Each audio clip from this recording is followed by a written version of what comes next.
or taking away 10 rides or whatever it is. But don't lie. The local people, the natives here, or as we call them, gabachos, don't like you because of your lies. In the past, there used to be less money. I remember my check was $65 a week, but there was enough to pay rent, enough to eat. Now that there's more people, more money, there's never enough. How much money do you want for things to be well? Don't lie to us. That's all I ask. Thank you. Madam City Clerk, any more? Public comments now closed. We move on to staff response. Let's go, Ivan. Come on, Ivan, let's go. We move on to staff response. Yes, Madam Mayor, members of the council. I'm going to talk a little bit about the Fiesta taxi and all the issues that came up today, and they're pretty much surround the issue of the claim that the city is going to cut back on service and interrupt service or change providers, etc. I met with Mr. Soto this morning, and I thought it was very clear as to what our ideas were relative to continuing service.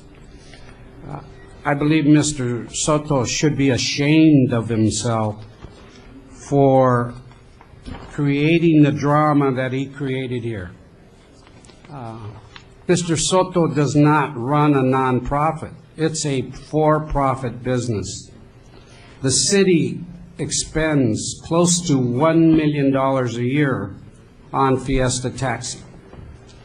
The city is supposed to receive close to 60 cabs throughout the city. We have record that we get close to 14. The city, as you heard from the audience, per contract is to get a response time of 10, maximum 15 minutes. We heard from the residents that they have to wait sometimes over an hour. There are efficiencies in this business that need to be worked on. However, those efficiencies are not to interrupt service or to change the service or to cut back on the service.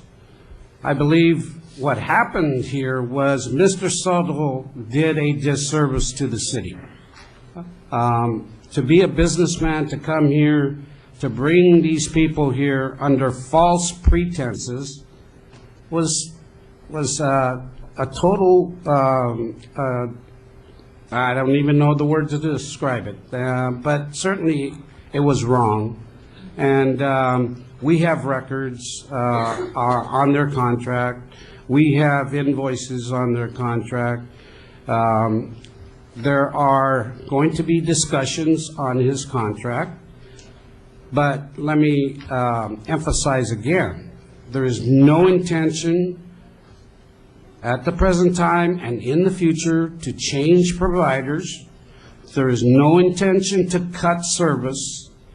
There is no intention to interrupt service. The fact is that the city is going to look at this business from a business perspective to make it more efficient, to provide the service that the community deserves. Madam Mayor.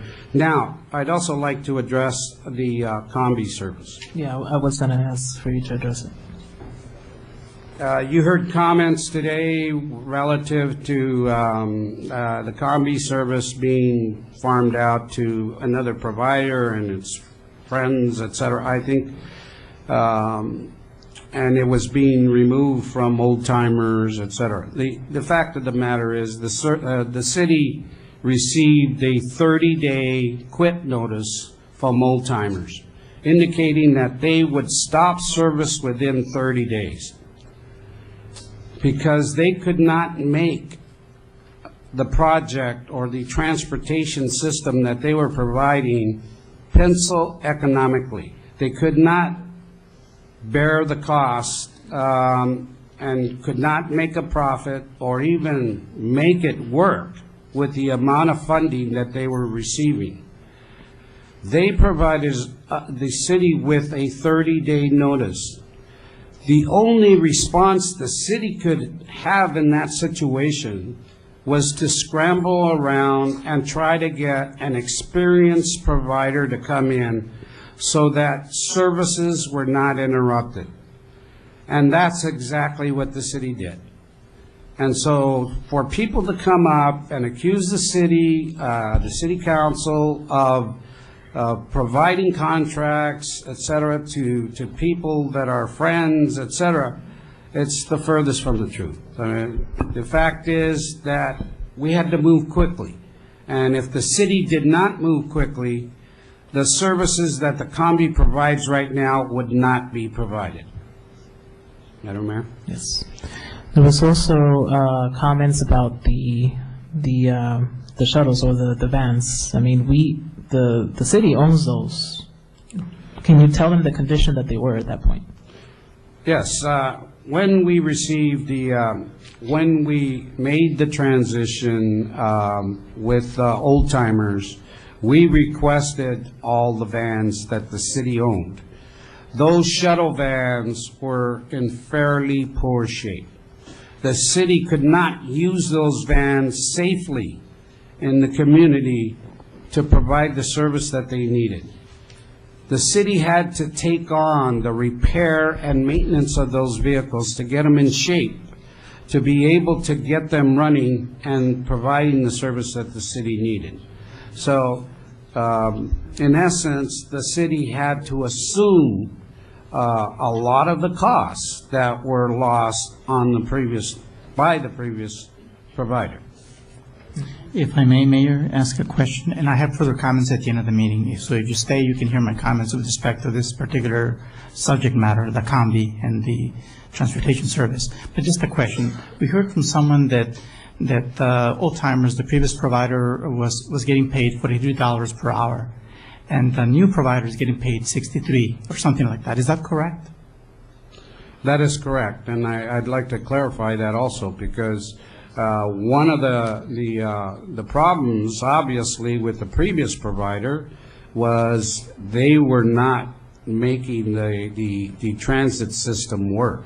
And slowly but surely, that business was going downhill, as obviously indicated by the poor shape of the vans, et cetera.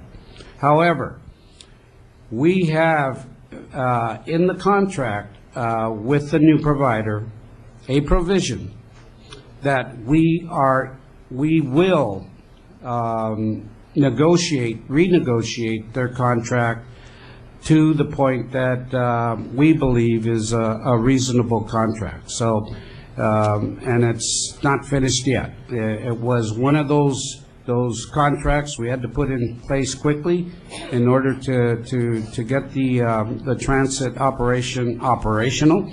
And so we now plan to go back and negotiate the contract. And just a follow-up question. Did we ask the previous provider if they would provide the service at a higher rate than the 43, let's say 53, or which is less than 63? Yes, actually what the city did was, in order to maintain the service and not have an interruption in service, we paid the old-timers $53 an hour just to carry the service through May. After that, they did not want any part of the program. My understanding, just real briefly, in talking to the representatives of the old timers, is that if that would have been a rate that they would have accepted going forward, but that they weren't offered the opportunity because there was no, solicitation or competitive bid to be part of that opportunity to bid on this. They were just there. They were given that 1 month, extension with the higher rate, but just so that the new vendor would provide or gather the assets to provide the service. So. Yeah, the the fact is that they provided the city with 30 days, and they would quit service, and they weren't willing to take it on. They indicated to us that their service, providing lunch meals for seniors, was the business they were going to concentrate in, and they were no longer going to work on the transit side of their business. Well, this same provider is providing the same service in Southgate at $53 per hour. So I think if we had offered them, we would be saving some money. Mayor, may I ask a question? The floor. So, I met with Mr. Solache. He's in charge of the Old Timers Foundation at the time, and he stated that, they don't want to be in the transportation business regardless of the amount of funding that we offer them. So I just wanted to go ahead and take the time to answer your question, Councilmember Amezquita, because I was told the opposite. I talked to him today, and that was not what he said today. He said that he would have taken it at 53. So let's get the facts, okay? Or maybe he could come next. You no longer have the floor, Mr. Mezquita, and I'm going to say that I was told the same thing from Mr. Solache, but I'm not going to get into, I rest my case. In any discussion right now. I would like for is that all in regards to Old Timers and Yes. Fiesta Taxi?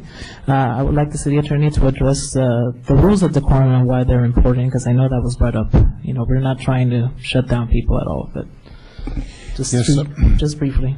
Madam Mayor, members of the City Council, I think it's important to recognize the fact that everyone in this audience that came to speak to the City Council addressed the City Council. No one was stopped. No one was prohibited from addressing the City Council. Everyone received their 3 minutes. There are rules of decorum for any City Council meeting throughout the state and throughout this country. Rules have been established by the state legislature, and those rules, which have been interpreted by the court, allows for members of the public to come forward in an orderly fashion, and that anyone who disrupts the business portion of a council meeting can be asked to come under control, come into order, and if they fail to do so, can be asked to be removed from the council chambers. Those are pretty harsh actions, but it's only in response to improper conduct by members of the public. This is a business meeting. The conduct of the people's business is in an open forum, and the opportunity to address and be respectful to government is at the cornerstone of our democratic process. So I want to make sure it's clear that no one here tonight was turned away. No one here tonight was prohibited from addressing the City Council. Everyone has had their opportunity to speak. Even those that chose not to be respectful of this council, they too had their opportunity to address the City Council. So the fact that there are rules within a business meeting, the state legislature has said that's how local government gets to conduct its business. Thank you. And Mayor, if I may choose to share an I'm anecdote. not gonna give you the floor. I have not given you the floor. And, It's not about us, it's about another experience here, another city. It's very short, I promise you.